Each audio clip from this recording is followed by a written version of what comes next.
Hello and welcome. Another edition of our Thursday Coaches Corner. And this week, I really am excited because we're going to get to talk a little bit about one of my favorite topics, which is arm care and pitching at the youth and as well as the college level.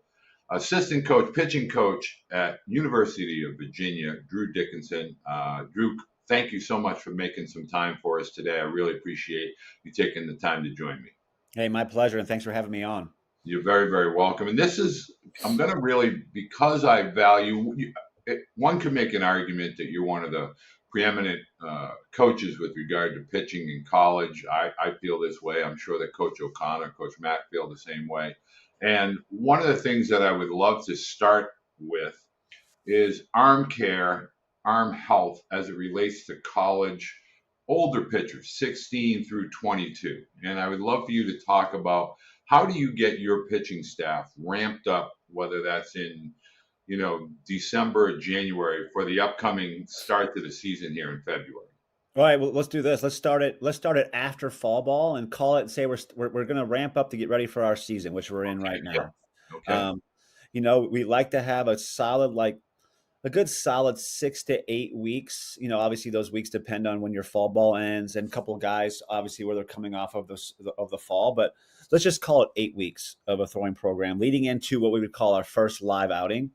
And that first week would be 3 days of throwing. Then week two is 3 days. Then week three is four. And then week four is four. And if you can see that the pattern goes 3, 3, 4, 4, 5, 5, like slowly building. And that's the tough part because at that moment, guys are excited. Guys feel great, as they should, because we just came off a little bit of a break. And they want to push the envelope. That's the time where you can't push the envelope, right? You have to stick true to the plan. We talked about it off air here, is the volume, right? The volume is slowly increased with each week and each day. And there's a reason and a method to that to help prepare you for when you start to get to those higher intensity throwing days, and your maximal throwing days. Your body and arm is prepared to withstand what that brings, right? So it's a process. Sometimes guys can think it's slow, but I try to do the best I can to let them know this is what's best for your long-term arm health for your life, but also for the upcoming season to make you your best, right? So a an unhealthy arm does nothing for you as a player or us as a staff, right? So it's a big deal. So those 8 weeks of the proper throwing and what is that tied to? That's tied to our lifting that we're doing within that time, 3 days a week of lifting still. And then you tied with a daily arm care that we have that goes along with your throwing schedule. And when you stay diligent in those three areas, you're going to be in a really good place when it comes time to start what we call live scrimmages and start to build those innings and up downs for the permanent season. So a little bit of when you're doing that 8 week progression. Talk to us a little bit about the flat ground versus the mound work. A lot of younger pitchers are always climbing up on the bump. How do you feel with regard to that flat ground leading to the mound? We're not going to touch the mound until earliest end of week 4, usually that Tuesday of the first week 5, right? Because you figure you got to build up. That first week of 3 days is going to be 90 feet 3 times, right? And I add a little bit more volume to our throwing program to get some volume of actual throws in. And then that following week, we start to kind of go 90, then to 120, then to one. We start to get the distance built up, right, which is intensity and volume together. Again, continue to try to build that really good base of arm health and stability and whatnot. And as we start to get going, then we'll start to roll in. Okay, hey, at the end of this day, you'll throw a 15 pitch flat ground of actually on the flat. I don't do a whole lot of flats. I like to do anything short boxes to feel the slope. But at that time in the buildup, you're not ready for that yet. So that's one of the few times we're like, hey, we're just gonna do a flat ground to feel our change up and our spin a little bit as we add those in. That's one thing I should put in as well. We don't start throwing our change ups until week 3, and week 4 is when we start spinning our breaking balls to start to build that in. So those first 3 weeks is just pure fastball, 2-seam, 4-seam fastball stuff. So Another question that a lot of parents will ask is a typical week for a starting pitcher. What is that? Let's assume he's a Friday night yep. starter. what does that following 5 or 6 days look like, especially the day after? Where do you fit your bullpen in during that 6 day period? All right, we'll start it from a Friday night start, like you said. I start on Friday night, right? Hopefully, we'll go out and show, have a great outing. On Saturday, you're going to come in. We're going to do what's called champion work. We're not going to have a big lift. Your body just did a lot that day before, that night before, right? We're going to have a nice recovery day for our body. We are going to throw, right? I have a strict rule. You can never not throw the day before or the day after a live or a pen. So as I talk this schedule out, the only day if you're a Friday starter that you'd be able to take off from throwing would be that Sunday, right? I'm a big believer in throwing every day, but a minimum of 6 days a week. You can't, not to get off tangent, but you have these travel ball kids are out there and they're traveling around so much, and you ask them, "Hey, I saw you pitch on Friday. Tell me what your week was like." And you're like, "Well, I was the week before. I got home on Sunday night. Didn't do anything on Monday. I threw a light pen on Tuesday. Didn't do anything Wednesday. Flew out Thursday." I was like, wait. You threw one day that week and it was a bullpen, and then you're back to a live. Like that's not. Yeah, you felt fresh, but that is a recipe for disaster, right? So that's one of the things that I try to instill in when I'm talking to recruits of like, you need to start throwing more, right? And more regimented of what's going on to help hopefully protect your arm from health, because you have a good arm, and the harder you throw, the more you're going to need to throw to help hopefully save your arm and protect it, right? So off tangent. To go back to a start, we start Friday night. Saturday, we're going to have what's called champion work, right? So with our strength and performance coach, a big mobility day, right? Restoring some range of motion in our body, just kind of those good things in the weight room. We're going to throw. The throwing is totally predicated on that player. When I was in college, I started on Friday night. I threw long toss the next night because I was just tired but not sore. My soreness more came on day two. So some guys might throw 90 feet, some guys might throw 150. That's the individual portion of it, what they do. So we'll throw. We'll have that good champion work on Saturday. On Sunday, that would be the day if they don't want to throw, they're allowed to do that. But Sunday will be what we call our heaviest lift, our highest intensity lift, right? And that's the farthest away that we can put that to be safe from our next live outing on that Friday. Monday would just be a normal throw day, throwing program day. Tuesday will be our bullpen day. On that same bullpen day, we will also lift after, which will be we call our L1, which will be more like of an upper body lift. And then Wednesday, again, off day from a pen, right? Just a normal throwing. Thursday, your day before is throwing. And then also on that same day, we have what's called an H2. It's kind of like a 30-minute primer lift, the kind of, quick motions. There's a lot of jumping involved and stuff like that, to get you ready for your Friday start to restart the cycle. So, and I love that you kind of are not one of those guys that says, okay, take 2 days off, take a couple days off, because we hear that. And I always tell parents, that's where you begin to get into routines that you will not be taking part of when you get at the higher levels, whether that's college or obviously professional. So I would love for you to talk about, you talked about when you begin to implement changeup grips into that progression preseason, then start spinning breaking balls. Talk a little bit about the development of secondary pitches. We get so laser focused on velocity, all of these arm care and arm flyos and velocity. When do you start to really begin, whether it's in the fall, early part of the spring, to talk about how to land that breaking ball, how to, what you're using to set up or sequence off of each pitch? When does that discussion begin during your 8-week progression cycle? well, obviously that conversation's having year round, right? Like the understanding of what's saying, like, I want all of our guys to throw 1 billion miles an hour. Are you kidding me? Like, I mean, everything we do is predicated on to help make you bigger, faster, stronger, and healthy arm, which hopefully will lead to a bigger output of velocity, right? But I know, and the teaching point is to understand them is like, that's great and all, but if you can't throw a changeup for a strike or land a secondary pitch for a strike, you are going to get destroyed on that mound every time out. You just can't be a one-pitch pony anymore, because now hitters even so are taught, and all they do is train high velocity hitting. So it's not a big deal to them anymore, right? It's just standard cool anymore. So that conversation's happening all the time within the 8-week program. When our changeups start, a big deal. I think that's the best thing I do personally is develop changeups. I was a big changeup guy, and I just a big believer. The harder we're throwing, the changeup, I will always believe the changeup is the best pitch to hit and hardest pitch to hit in professional baseball and college baseball, because everybody is trained to hit that fastball. And the changeup's the only thing that comes out looking like a fastball. Every other breaking ball, even the good sliders, pop a little bit, right? So in our changeup progression, when we start to throw those in that week 3 of throwing program, it's usually 5 to 7 changeups from 75 to 90 feet as we're coming in from our throwing program, moving our feet, throwing it with a little bit more distance to feel.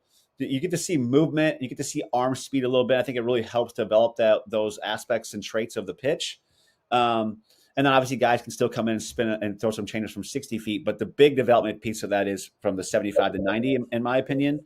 And I've seen great work with it. I'm just not going to change it. I mean, if it ain't broke, don't fix it. Right. And then when that week 4 comes around, we'll start to spin our sliders and our breaking balls. Again, when we first start doing that, it's at a smart intensity, right? I'm not ripping sliders and breaking balls first time out. It's just start to feel the spin a little bit. And as the week progresses, maybe my intensity can progress a little bit as well, going in the next week, and hopefully at the end of that second week of breaking balls that we're at full capacity of feeling good at normal spin. Again, in the best healthy, common sense manner that we can do it, right? And then you're looking at end of week 5, you're throwing a short box and you or your first pen, and you have all of your pitches together, and then you start to build with that of 20 pitches, then 20, and then you slowly build those increments as well to hopefully lead to your first up down of scrimmage, and then build that as well. So after week 8, I use that term all the time, as does Tyler, short box. But I would really love for you to explain to the parents that find their way, or the younger pitchers, if you could describe and define a short box, and what's the value associated with throwing the short boxes. Well, the short box to me is not a flat ground. It's you're on the mound, you're on the actual rubber on the slope, and the catcher to me is 2 steps up. So basically about 54 feet, right? So that's our office, right? Our mound is the office. But the unfortunate part is as a pitcher, you can't go to the mound and throw with any sort of intensity 6 days a week. You can't do it. Where a hitter can go in the cages and hit full go a billion swings a day, right? That's our deficiency, I guess, right? But when those short boxes, you touch that mound, I think it's a good way to feel the slope a little bit and feel the be in your home, right? And when we can do that and add that, a short box and a pen, and you're live and be able to touch that mound, you're doing it in a safe manner, because you're not full go from 54 feet, but you're going fast enough to feel your delivery stays together, your pitches are sharp. And also, I love the feeling of when you're doing that and the guy's up close, you feel like you're throwing 100, right? And you feel like you command the baseball really well because the guy's right there in front of you. Reach out and you can just touch him. I think it's a great psyche thing as well from a command aspect, because then when you're back full distance in a game and you're full go, you feel like he's still just as close as he was in your short box. And I think it can help from a mental side of your command and how you feel on the bump. So one of the topics that I find a lot of parents that struggle with is at the younger ages, and I'm going to start with like your freshman year in high school. So we'll call that 14 or 15 all the way through high school. Can you talk about the value of learning as a pitcher how to read hitters, how to read umpires, meaning as you get older, the strike zone begins to shrink on you massively.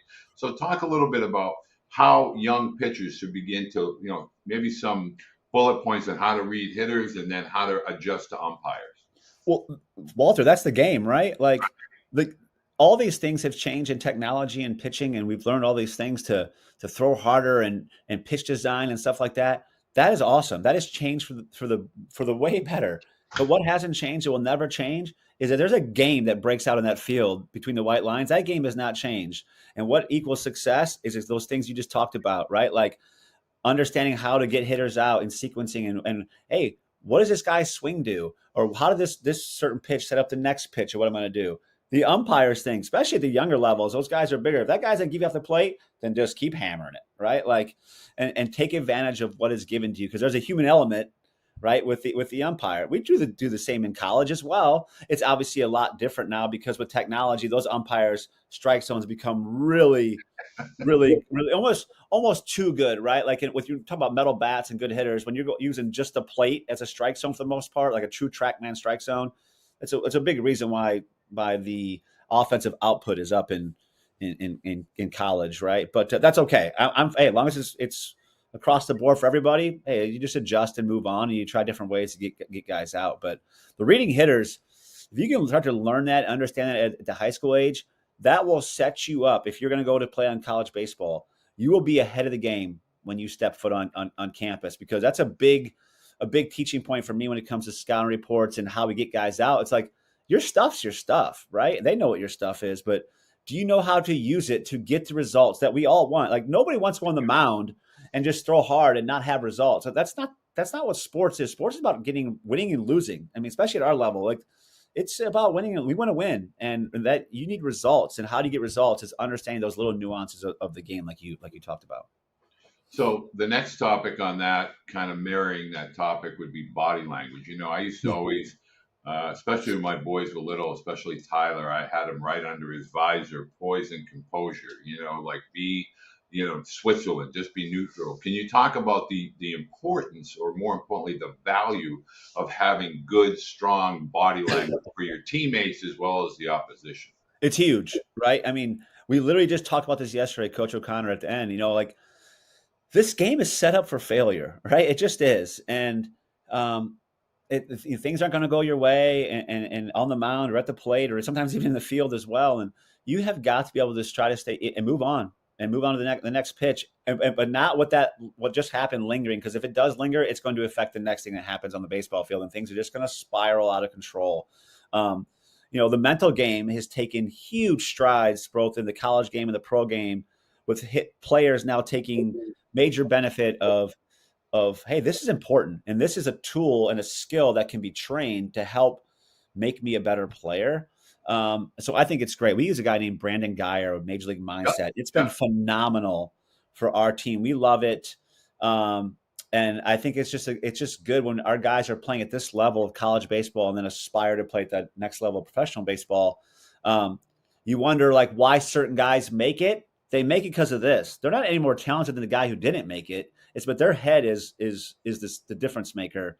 So the more you can start to train that and start to talk to yourself the right way in high school when things are going bad and whatnot, and control the stuff that you can control and let go of the stuff you can't control, you will see major improvement.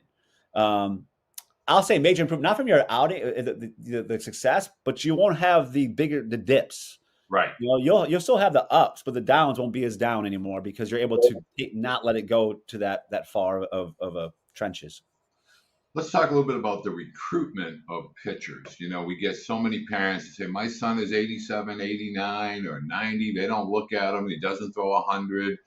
Talk a little bit about what are some of the things that, as a coaching staff, or you as a pitching coach, particularly with regard to recruiting, what are some of the, not only physical skill sets, but also the ancillary temperament and, those types of things that go into the recruiting of a pitcher at UVA?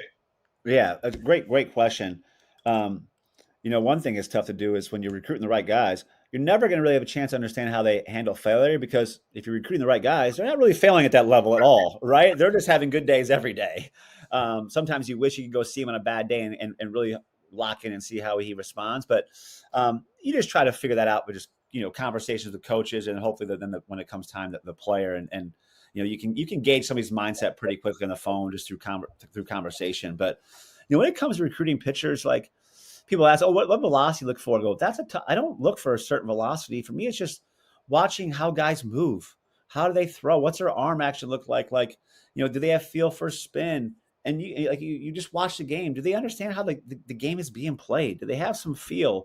Or are they somebody who's been trained in the 60 feet, 6 inches in a cage and net and don't understand how the game, how to get over on a first base or where to back up or little things like that? Like, those things is what keeps you from ever playing, not understanding those things. So, I want athletes, for one. I want guys who are athletic, that can throw. Like, everybody always talks about the big, tall guys. I'm not a big, tall guy. Like, give me the 6 foot to 6'4" guy. The taller you start getting above 6'4", like, that's a lot of gangly and rangy motion that's hard to repeat. Now, the ones that can do it, they're really good, right? Because they're just some God-given ability there. But so I'm not against small guys. If you can pitch, you can pitch. And sometimes small guys are able to throw from low release and have, they bring different things to your table. And personally, I would love a staff that is a mixture of a ton of different guys. I don't want the same guy, because at the end of the day, I'm still trying to win ball games to keep my job and keep us winning and happy, right? While also developing our players to their best of their ability. So, for me, obviously, you want to see guys that you project in your head. I look and say, hey, this guy looks the part at 16, at 15 years old, and I can project, or I'm going to project him of what I think he's going to be. And if I project it as being like really high, then that's a guy I'm going to go attack and recruit as hard as I can to come to UVA. With regard to recruiting, are you doing a lot of it out of your camps, or are you doing the summer tournament circuit? A lot of parents now being led to believe they're Portal and JUCO, but UVA, Vandy, Duke, Wake, those are different animals. And so, talk a little bit about the value of your camps at UVA. I've attended a lot of those camps, and I'm really a big fan of Charlottesville. I love the area. But talk a little bit about how you go out and find these guys. Is it the high school coaches, the summer travel, or the camps? Yeah, it's a little bit of everything, right? I mean, I wasn't coaching 25 years ago, but when I was in high school 25 years ago, the travel ball wasn't around. So it was the high school coach, that relationship. I think that the high school coach, the college coach relationship has really probably been really soured over the last 5-6 years, because it's just so much travel ball stuff, what's going on. But camps are starting to come back big now, in my opinion, because of the recruiting rules, right? We can't talk until the kid until August 1st of going to his junior year.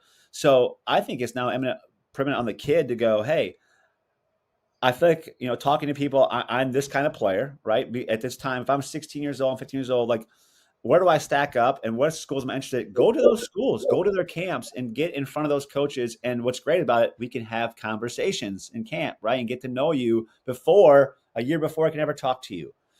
So with the new recruiting rules, camps are now becoming, they were always important, but now I think they're even more important, because you can get really good players before. They might not come to camp because they know we're just going to see them in the summer circuit or whatnot, and they were going to be recruited that way.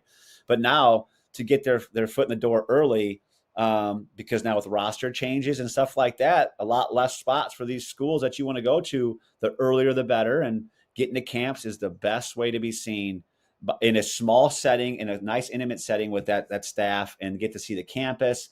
And when you leave at that camp, you're going to have a pretty good idea. Hey, I really love Charlottesville. It's a beautiful city. It's a beautiful town, community. The facilities are great.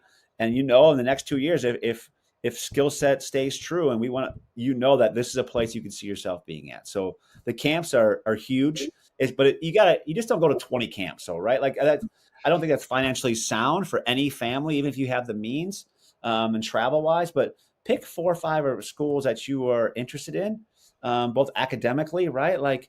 And all those things that are going to be the best place for you, and go to those schools, go to those camps. And then about what camp it is, just about choosing the right camp for you and the best time for you to go do so.